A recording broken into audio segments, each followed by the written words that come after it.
haven't we heard anything from Anonymous lately? What happened to Anonymous? These Reddit posts show just how irrelevant Anonymous has become, but how did this happen? In 2012, Anonymous was the biggest hacking group in the world, with meetups attended by over 10,000. However, today they're hardly ever talked about. We're going to outline several reasons why, but first you need to understand its origins, because Anonymous wasn't always a hacker group. They began organizing on 4chan under the name Anonymous, the default username on the website. By 2006, Anonymous users were organizing trolls and group chats for fun, but their first online attack was against right-wing commentator Hall Turner, taking down his website and costing him thousands in damages. The operation was a success. Anonymous exposed him as an FBI informant, effectively ending his career. Turner tried to sue 4chan but had his case dismissed, which only made him look worse and attracted media attention to the group. The news immediately picked up the story of Anonymous and completely exaggerated their actions, with one station airing the story alongside stock footage of an exploding van, but their attempt to create drama around the group only added to their reputation. The media made it seem like Anonymous was a hacking ring. They call themselves Anonymous. They are hackers on steroids. When in reality, anyone on 4chan could claim to be anonymous and carry out attacks in their name. However, they were about to become world famous with their next operation,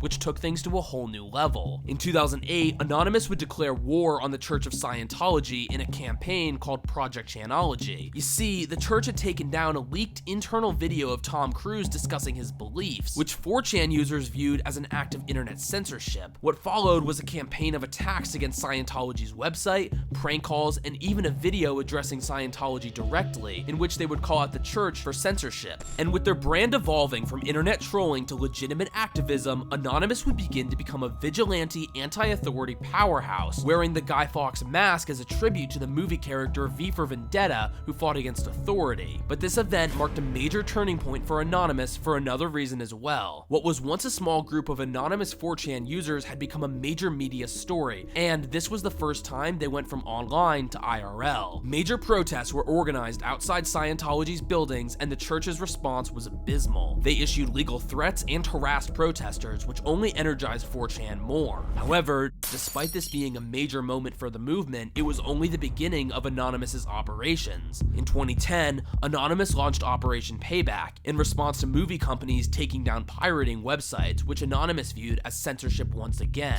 They attacked the Motion Picture Association of America website and even law firms representing the copyright owners. When one law firm tried to brush off the attacks, Anonymous responded by leaking corporate emails on their official website. Operation Payback was quite controversial though, even within Anonymous, since there are some good reasons to take down pirate websites. This was the first time Anonymous's decentralized structure was beginning to show weakness, as agreement among thousands of members would be difficult.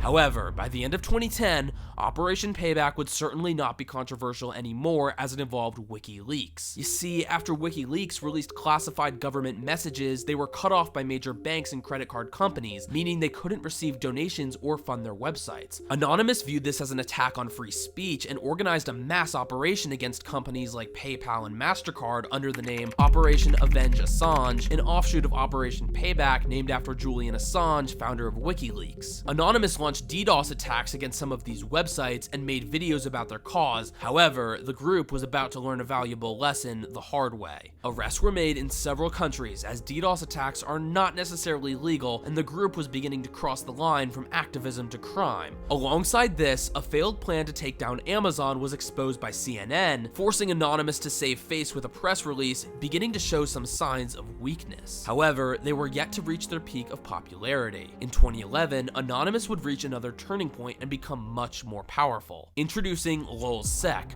a more legitimate hacker group which split from Anonymous that was more centralized and more experienced. In contrast to the open invite Anonymous movement, Lulzsec was strictly for experienced hackers, but the media treated them as the same group. Thus, Anonymous gained a reputation for hacking, but this reputation would ultimately accelerate their downfall. Public opinion was beginning to turn on Anonymous, as the public had once viewed them as an anti-authority activist movement, but now had become an organized crime ring of hackers. Though Lulzsec was comprised of just 6 members and only lasted 50 days, it gained major media attention. For example, Lulzsec hacked Sony's website simply to prove their security was weak and they were failing to protect users' data, as well as PBS simply to share fake news stories, but then the group attacked the official website of the CIA. This was likely a major misstep, as it turned FBI attention directly to Lulzsec. The group was simply too ambitious and attacked attacked high-profile targets too quickly. What followed was the arrest of Sabu, a member that snitched on the rest of the group. This was the point of no return for Anonymous. Hacking operations were becoming a real risk for members who feared law enforcement infiltration. Eager to maintain their reputation, Anonymous shifted its focus from attacking major websites for fun back to political activism. During Arab Spring in 2011, Anonymous noticed Middle Eastern governments censoring the internet and arresting protesters, so they responded with a massive social media campaign.